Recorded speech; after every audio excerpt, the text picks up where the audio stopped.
आणि वसई विरारचे माजी आयुक्तांवरील भ्रष्टाचाराचे आरोप प्रकरणे आणि काही महापालिकांमधील वाढत्या गैरव्यवहाराच्या पार्श्वभूमीवर हा निर्णय घेण्यात आला आहे। केंद्र सरकारच्या आदेशाकडे यापूर्वी राज्याने केले होते दुर्लक्ष। मुंबई, ठाणे, पुणे, नागपूर, कोल्हापूर, कल्याण, डोंबिवली, वसई विरार यासह 14 महापालिकांचे प्रमुख IAS दर्जाचे अधिकारीच असावेत असा आदेश काही वर्षापूर्वी केंद्र सरकारच्या कर्मचारी व प्रशिक्षण विभागाने दिला होता। मात्र राज्य सरकारने याकडे दुर्लक्ष करत महाराष्ट्र लोकसेवा आयोगातून नियुक्त झालेले अधिकारी किंवा मुख्य अधिकारी संवर्गातील अधिकाऱ्यांना महापालिका आयुक्तपदी नेमले होते। मनपा आयुक्तपदी IAS अधिकारीस नियुक्तीचा निर्णय का घेतला?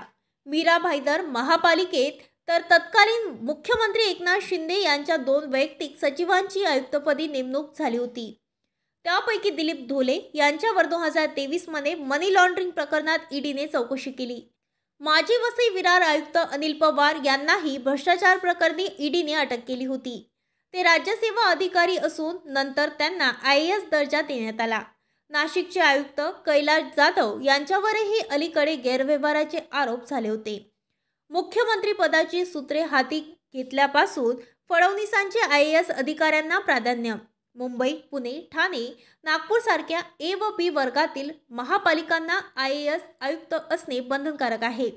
फडणवीस यांनी पुन्हा मुख्यमंत्री पदाची सूत्रे हाती घेतल्यापासून या महापालिकांमध्ये IAS अधिकाऱ्यांची नेमणूक करण्यास सुरुवात केली आहे।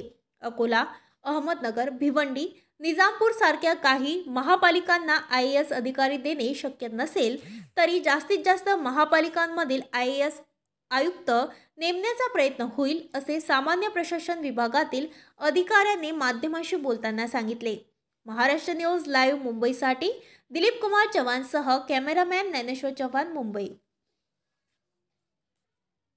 राज्यसेवा अधिकारी राजकीय दबावाखाली काम करतात या संदर्भात मीरा भाईदर महापालिकेतील माजी भाजप नगरसेवक संजय पंगे म्हणाले की केंद्र सरकारच्या कर्मचारी व प्रशिक्षण विभागाने राज्यातील 14 महापालिकांसाठी IAS अधिकाऱ्यांची शिफारस केली होती। मात्र सरकारने काही महापालिकांमध्ये आयुक्त म्हणून मुख्य अधिकारी संवर्गातील CO कॅडर अधिकाऱ्यांची नियुक्ती केली।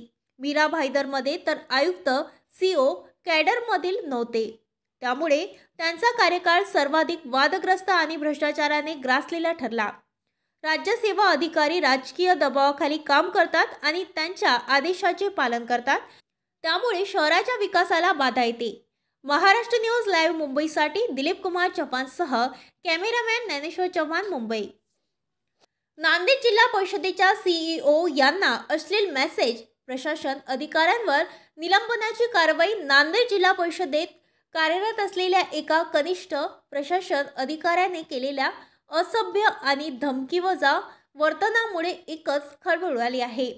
मुख्य कार्यकारी अधिकाऱ्याच्या मोबाईलवर आणि विभाग प्रमुखांच्या व्हॉट्सअप ग्रुपवर रात्री 2 वाजता अश्लील आणि धमकीचे संदेश पाठवणाऱ्या आनंद सावंत या अधिकाऱ्याला मुख्य कार्यकारी अधिकाऱ्यांनी तात्काळ निलंबन केले। आनंद सावंत हे नांदेड जिल्हा परिषदेत कनिष्ठ प्रशासन अधिकारी म्हणून कार्यरत होते। काही दिवसापूर्वी त्यांची दुसऱ्या विभागात बदली करण्यात आली होती। यावरून असमाधानी झालेल्या सावंत यांनी रागाच्या भरात जिल्हा परिषदेच्या मुख्य कार्यकारी अधिकारी मेघना कावली यांच्या मोबाईलवर रात्री 2 वाजता असभ्य आणि अश्लील भाषेत धमकीचा मेसेज पाठवला। तसेच विभाग प्रमुखांच्या व्हॉट्सअप ग्रुपवरही हा मेसेज शेअर केला। या घटनेमुळे जिल्हा प्रशासनात खळबळ उडाली।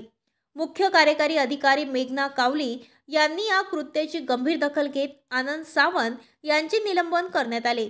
आदेशानुसार निलंबन काळात त्यांना कोणतीही खाजगी नोकरी किंवा व्यवसाय करण्यास मनाई असून त्यांचे मुख्यालय गाव पंचायत येथेच राहणार आहे। या काळात त्यांना निलंबित निर्वाह भत्ता अनुज्ञेय राहील। एका सरकारी अधिकाऱ्याने महिला मुख्य कार्यकारी अधिकाऱ्याशी अशोभनीय वर्तन केल्याची ही घटना नांदेड जिल्ह्यात चर्चेचा विषय ठरली आहे। आपल्या भागातील बातम्या जाणून घेण्यासाठी जॉईन करा आझाद मराठीचा व्हॉट्सअप ग्रुप।